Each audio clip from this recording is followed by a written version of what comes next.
This, I think, was incredibly important for us to start to understand this very difficult sometimes to understand passage about leaving the guilty unpunished, God's justice. Because this is what I wanted to demonstrate from this is one very simple truth. We all want justice.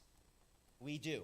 We want to know, not just feel like, but know that those who are guilty have what's coming to them. We in our culture are far removed from the word punished. We don't often use that word because it brings associations with more overt or maybe extreme forms of justice. If we could use the word justice, or looking for justice, or looking for, we'll stick with justice. We all want to know that justice happens. Let's just give some examples from maybe adult lives as well. We've had cheating, stealing, lying, and bullying. What about greed, corporate greed, or systemic greed, greed of organizations going after and, secondly, exploiting people, often associated with each other? You want to feel like those that exploit others, that justice can come from that wrongs can be made right. Something as serious, of course, as slavery. We might think that as well in the past. Did you know that there are more slaves today than in any time in human history? Human trafficking or slavery continues to be a problem. We want to see that eradicated because no person should be in slavery. Infidelity, corruption, bigotry, all of these things that I don't think just people in this room would rally behind, but I've often said from this pulpit that I think all of us in the world are on the same page. We might use different words and definitions, but we all want to know that justice is there, and it will be had, and that it will be found upon the people who have perpetrated often inexcusable things against others. This is a huge cry in our public discourse. But I think one thing that we could also all agree, and even though today it sometimes verges on this, I think one thing that we would all agree that we don't want necessarily is mob justice. You know, grabbing the pitchforks and saying, go get this person, right? I think many of us or many groups of people feel like they resort to that. But I think even the people who bring the mob would call upon their leaders and say, we are doing this as a last resort because we want our leaders, the people on top, the people in charge, to be looking out for the little people, to be looking out for the oppressed, to be looking out for the exploited, and to bring justice into this world. So many times, you could see it in the public discourse, even when things verge on mob justice, that there are cries out, where are the leaders? Where were the politicians? Where were the CEOs? Where were these leaders who were asleep at the wheel, not looking after these issues? Where were the pastors? Church is no stranger to these kinds of injustices as well, and I know many of us carry the sting and the burden of that. It might have been very difficult for some folks in this room to come to church. It might be difficult for those that are not here today because they have felt that sting of injustice from even the church. And the cry out was like, where were the church leaders? Where were the pastors when these injustices were happening? And they weren't there. There's nothing that makes us feel, nothing makes our heart sink quite like feeling like there are injustices, there's oppression, there's exploitation, greed, and all sorts of worldly sins going on in the world, and nobody is there to make it right. And nobody cares. Nobody is paying attention. And this is where I think we can come onto God's side, because God is here saying, and he says it in so many different ways, and we're going to repeat what Paul encourages us to remember in Romans chapter 12, verse 17 and 19. Do not repay anyone evil for evil, but be careful to do what is right in the eyes of everyone. If it is possible, as far as it depends on you, live at peace with everyone. Do not take revenge, my dear friends, but leave room for God's wrath, for it is written, it is mine to avenge. I will repay, says the Lord. In this short sentence, it is mine to revenge, and in the passage we just read in Exodus, he does not leave the guilty unpunished. These are words of assurance. These are words of assurance to people who are crying out for people in charge to be looking out for justice. And God is saying, I've got this. I'm watching over this. And so I hope that this helps translate for some of us, because, of course, we read this passage, not leaving the guilty unpunished. We think, oh, what is this? It doesn't align with the compassion. But I hope that we can remember that from the bullying and the cheating to all these other wider world things, we want someone to be looking out for justice. So why then does this feel like a problem to some of us? And I'm saying I am included. Why is it that initially, and I wonder if I've brought many of you on board, and I can trust that for some of us, maybe not fully. Because even with the assurance that with this passage saying he does not leave the guilty unpunished, is talk about justice, there might still be but what about, why is it that we're still yet unsettled by these words? Well, and I'll put them back on the screen. One of the reasons why, and this may not include people in this room, but it may, we don't necessarily trust God's justice. Now, those of us in this room might be the first people to say, well, of course we trust God's justice. But I think I will speak personally to say sometimes God's justice does confuse me. The rules, the laws that he puts in place on the surface, they're not what I would do, right? And of course, that's how I judge good justice. It's whatever I would do. Of course, what I would do, I would want God to do, right? And in there is the challenge, especially of this culture. I wonder if this is a cross-cultural challenge, but I think it's especially a challenge for our culture. We live in a world where basically we are enabled to think whatever I say goes. Everything in our culture is essentially cultivating our own individual positive experience.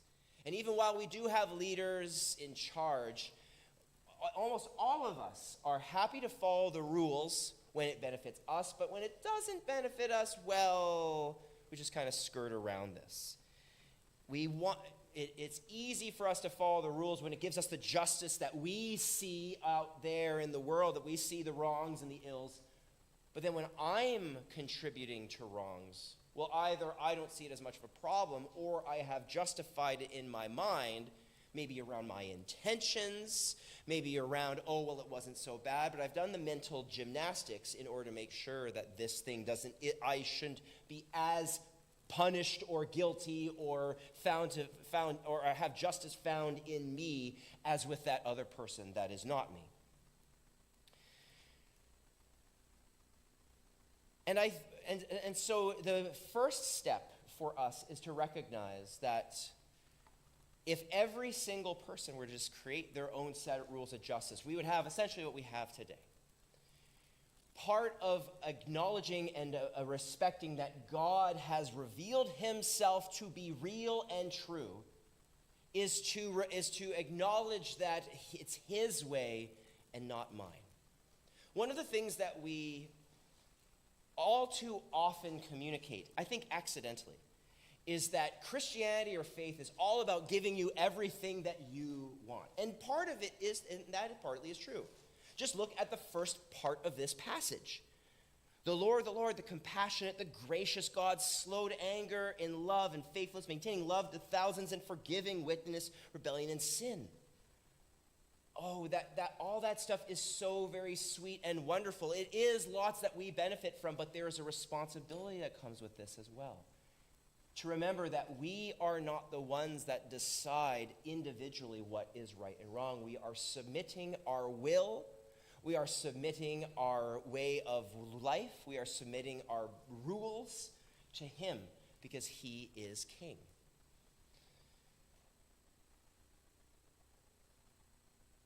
And of course, we might still yet be a little bit anxious about following God's rule, but I think this is why God begins his own character assessment the way that he does. He's reminding us that even if there are part of his rules or his justice that we have questions about, he begins by reminding us that he is looking out for our best interest. I hope that this is a good illustration for you, and I know, and I've said this many times from the pulpit, that this may not be, but I hope for you it functions like that perfect parent, perfect father, the perfect mother. I know many of us don't have good examples of that in this life, but hopefully you are able to find that when God positions himself as a father, he's doing it from a perspective where he is doing it as the perfect father, not just because he says so, because he has demonstrated himself to be. That perfect balance of love and justice, saying that there are rules, but he is applying these rules with love, compassion, and grace. But I think that's what kind of leads us to the questions about, to another reason why we might be a little bit unsettled by this passage. It's because it says he does not leave the guilty unpunished. He punishes the children and their children for the sin of their parents to the third and the fourth generation. And many of us wonder, what's up with that part of it? How can that be just, that God punishes the third and the fourth generation? And many of us receive that as a sort of, well, I'm cooked. I'm finished. How can anybody satisfy God? If everyone's being punished for, several generations over, how can anybody ever find themselves in an unpunished state? But again, this is where I have to remind us all of the first part of the message. And to illustrate this is why I got Dee to read the passage that she did in Luke chapter 7, verses 36 to 50. Many of us already perhaps know this passage, and if you were following along as Dee was reading, it's a story of this sinful woman. It says in verse 37, a woman in town who lived a sinful life learned that Jesus was eating at the Pharisee's house. And we can read between the lines and look in the other Gospels. We can kind of imagine what kind of sinful life she led. Here's a woman who had committed atrocities that would be deserving of justice, deserving of punishment, as that passage said. And yet, what does she do? She throws herself at the feet of who she knew to be her loving Father. She threw herself at her feet, and as the passage says, she came there with an alabaster jar of perfume. As she stood behind him at his feet, weeping, she began to wet his feet with her tears. Then she wiped them with her hair, kissed them, and poured the perfume out on them. Here is someone who I imagine knew fully well she deserved punishment, deserved justice, that she was not doing the right, and she was probably feeling the weight of the second part of that Exodus passage, where God's justice was coming upon her. And she knew fully well in that moment that she was someone that was not living a life that was worthy of the justice that God was about. And yet she knew, and it doesn't say how she knew. I trust it was probably because maybe she knew the scriptures, that she knew about the God of compassion and goodness and graciousness that the scriptures had already been speaking to. And you don't even need to just go to the New Testament, as we've observed. This is a God across all history characteristic, throwing herself at the mercy. Maybe she had watched Jesus at work, dealing with the lepers, dealing with the poor, dealing with the oppressed, showing love and kindness, showing that a God who, yes, still enacts justice, who still looks out for the little guy, who is still making sure that this world is free of these atrocities, that he is still showing love and mercy and care to those who are committing these atrocities. What kind of person does that? What kind of person can balance these things perfectly?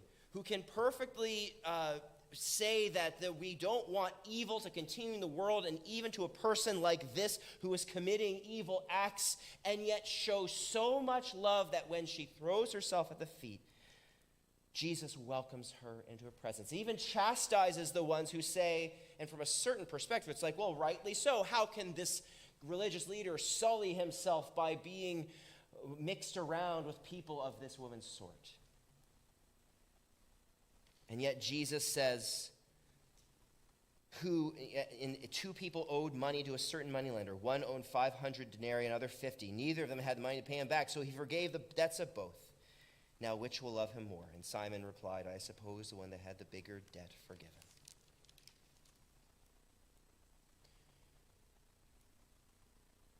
I can't think of better news than a God who is looking out for the little guy, who is looking out for all those atrocities, who is looking to end cheating and stealing and lying and bullying, corporate greed, exploitation, slavery, infidelity, corruption, bigotry, all the like. I can't think of a better master to serve, of a king to kneel to, of a God to worship than one who is looking out for every injustice, all the poor and the oppressed. And yet, when I commit those atrocities, as my culture would convince me that I don't, but in my honesty, I know that I am part of these.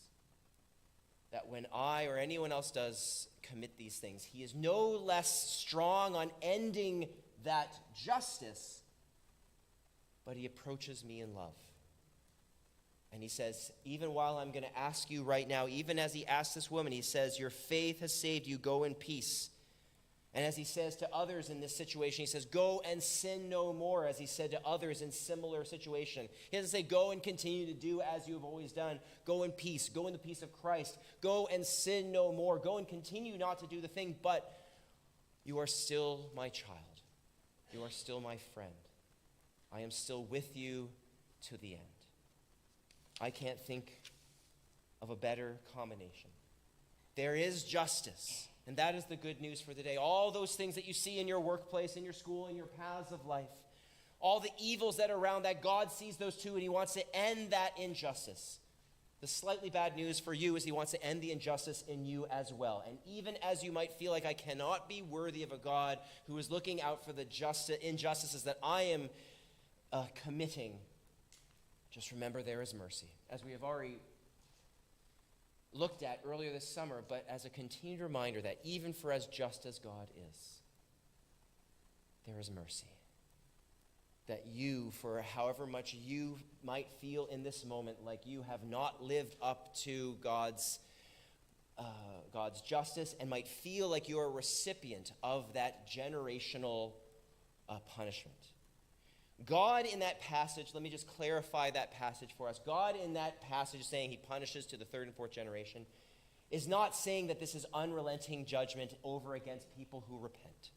He's saying that the consequences of injustice are so strong, that sin is such a stain in the world that it deserves this kind of punishment. And I think that we would on board with that, because we would want to see the consequences of slavery and injustice punished tenfold, so that it might end immediately in this world. And yet, even with a punishment so great, there's a love and a mercy even greater. Perfect balance, love and compassion and grace, but also justice. Even while we deserve punishment to the third and fourth generation, this is a God that is not putting you under his thumb, that the one time you or your father's father committed a sin, you continue to be under his thumb. Hear the story of the woman who poured perfume over the feet, or the parable of the Good Samaritan, or the parable of the lost sheep. All the parables that Jesus says that as soon as the sheep turns back into the sheepfold, that sheep is immediately welcomed back into the kingdom with a celebration. You are free. You are one with Christ. While we might live with worldly consequences, because we know there's consequences for our action, everybody knows that. We live in the freedom of a love and a harmony with God, now and forever. And so I want to conclude our time of worship, well, even as I'll invite Mike to just kind of come up and prepare to play. But I just want us, as we prepare to sing our final song, just have a moment of silence with our God. Because this might be a time where we need to give one of our sins, one of our ways of injustice to him.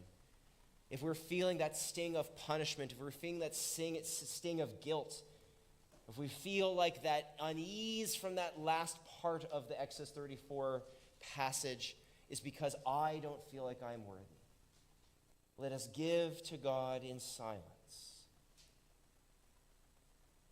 our unworthiness. Let us name our sermons to him in our minds. Say, God, forgive me. Cleanse me. Redeem me. Show me your love, Lord.